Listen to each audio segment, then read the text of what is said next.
안녕하십니까, 박찬호입니다. 지난 시간에 제가 등기제도 설명을 했죠. 공시제도에 대해서. 그러니까 세상 사람들에게 저 부동산에 나는 어떠한 권리를 가지고 있어, 이렇게 침발라 놨어, 어떤 형태로 선의의 피해자가 발생하지 않게 하는 제도 같지만, 물론 그런 목적이 있죠. 그런데 꼭 그렇지만은 않다. 이게 사실 공시제도는 말 그대로 옷걸이 같은 거예요. 옷을 거는 형태. 근데 옷걸이를 따지질 않아요. 모양을 따지지도 않고 꼭 정식 옷걸이가 아닌 우리가 집게를 걸어서, 우리 빨래집게처럼 그렇게 걸어도 되고, 또는 우리 집 옷걸이만 받는 게 아니라 남의 집 있던 옷걸이를 걸어서도 걸어준다. 쉬운 말로 우선은 법정에서 판단할 것이고, 우선은 어떤 서류 형태만 갖추면 다 받아줘요. 그러다 보니까 이게 이제 즉 시간이 급한 정상적인 권리자들이 피해볼 때가 있어요. 그게 등기제도의 약점이다. 근데 문제는 그걸 잘 이해하고 이용할 줄 알아야, 좀 송구한 말이지만, 경매를 통해서 돈을 좀 크게 만들 수 있다, 이런 거였고, 또는 방어하는 목적에서 그거였죠. 자, 두 번째 시간은 뭐냐. 이 경매는 이거 잠깐 제가 보고 있는 사건 중에 여기 있는 거 정의된 거 잠깐 캡처한 거거든요. 여러 개의 채권, 그러니까 한 명의 사람에게 돈을 빌려와서 내 서류를 해서 어느 내 집에 저당을 잡아주고, 그걸 이제 돈을 못 갚아서 경매당한 건 단순한 거죠.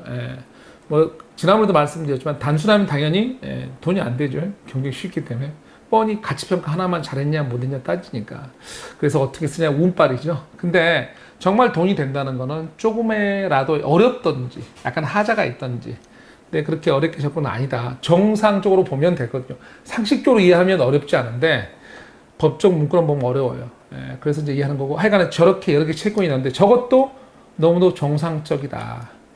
그래서 부동산 경매에 복잡하게 여러 개의 권리다툼이 존재하는 이유에 대해서 오늘은 얘기할 거고, 더 나아가서는 투자 실패 현장에서 투자자끼리 싸워야 하는 이유. 이게 뭐냐면, 이제 여기서 비슷한 사례 들 수 있으려나 모르겠는데, 보통 이제 우리가 어떤 투자를 하다 보면 모이잖아요. 투자가 그 사업이 잘못되면 이 투자자끼리 그래서 회복을 하려고 같이 노력을 하죠.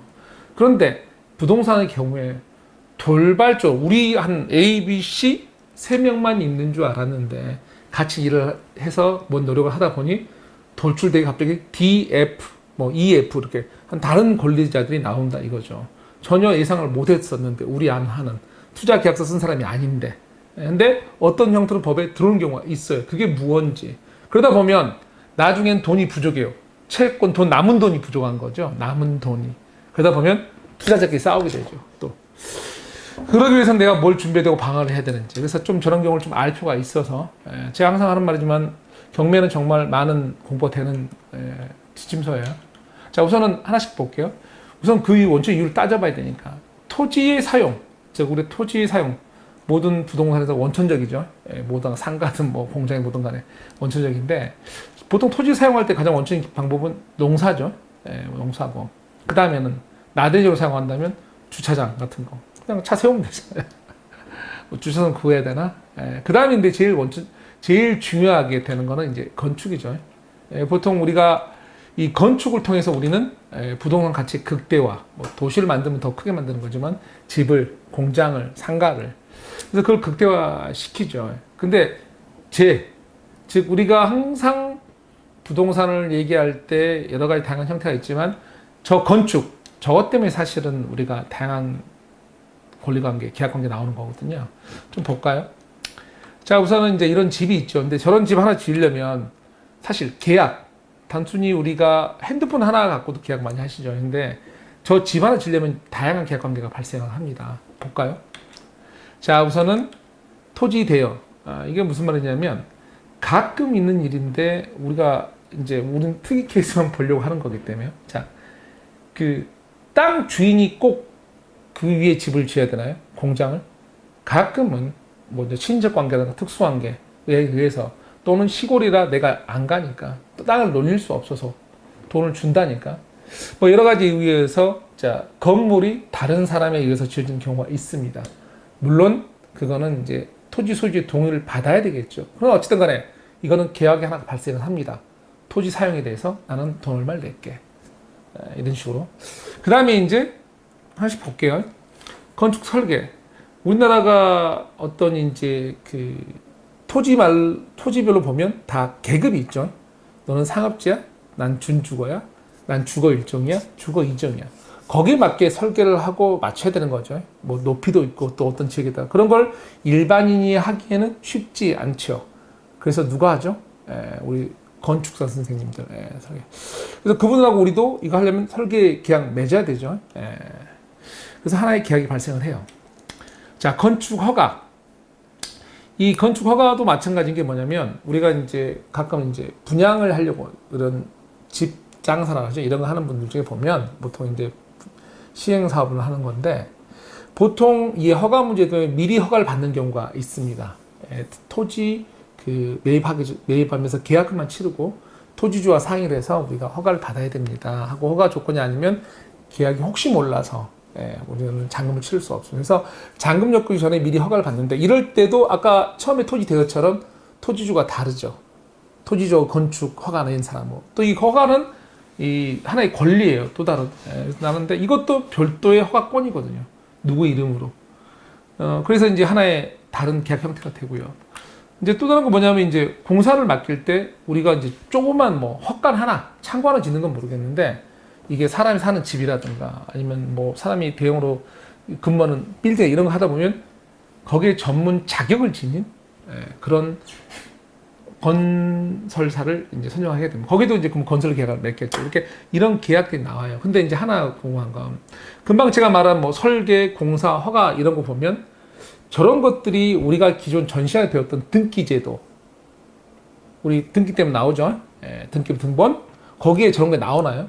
어느 등기부 등본을 떼면 거기는 설계사 누구야? 거기 건설사 어디야? 공사 가고 있는 도중에 나오나요? 안 나오죠.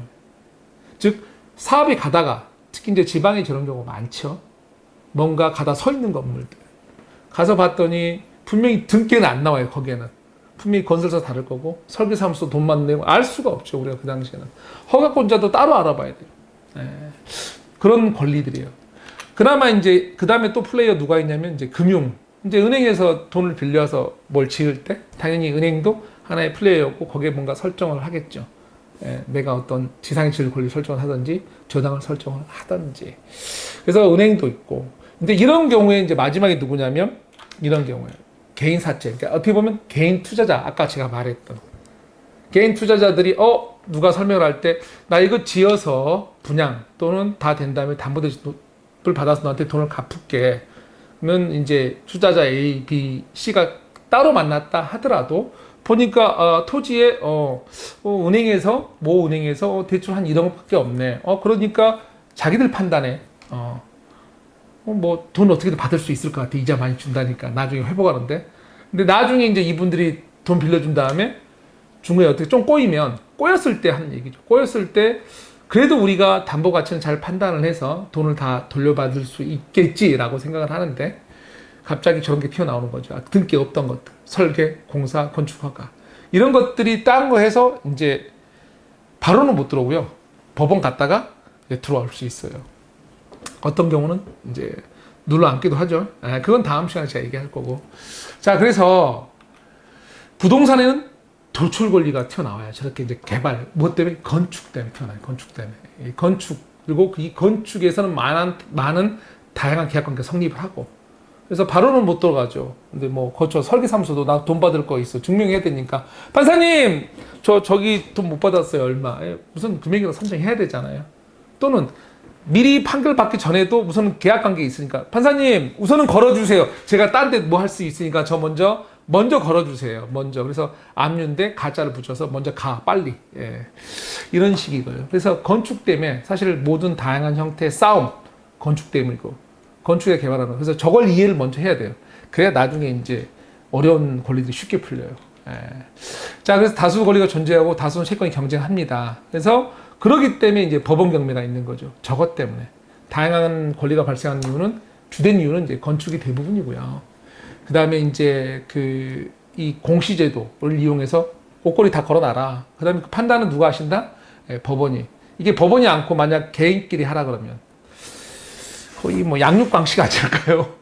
법적 중재가 없으면 힘 있는 사람이 눌러앉고 우리가 말하는 어깨들이 눌러앉고 다 그러겠죠. 그래서 사회 시스템이 붕괴가 됩니다. 그래서 사실은 이런 다양한 권리가 존재할 수밖에 없는 이유가 이 건축이고 또 그걸 표현할 수 있게 걸어놓는 게 공시제도, 등기제도 이런 걸 중재해야만 이유가 또 이제 이런 붕괴 안 되는 우리가 사람이잖아요.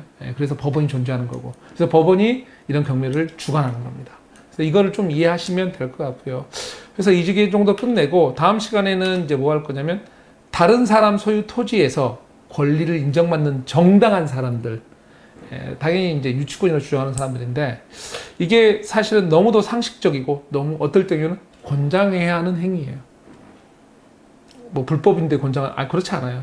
그 이유도 어쩔 수 없이 저렇게 해야만 되는 어려운 거 아니고요. 논리적으로 나오거든요. 그건 이제 풀어드릴게요. 그래서 그게 안 맞으면 가짜겠죠. 그래서 이제 풀어드리고 오늘은 이 정도로 끝낼게요. 경매는 뭐 많은 분들이 사실 재미없어 하기도 하고요. 관심 없는 분들은 관심 없는데요. 좀 계속 좀 내가 재테크 목적 아니더라도 처시간에 밝혔죠. 제가 좀 보세요. 분명히 이런 채권 관계 투자하고 다 우리 인생이 다 그런 건데 진짜 계약서 문구 하나 할 때도 도움 받는 내용이 나옵니다. 그래 보시고 다음 시간에 또 찾아뵐게요. 감사합니다.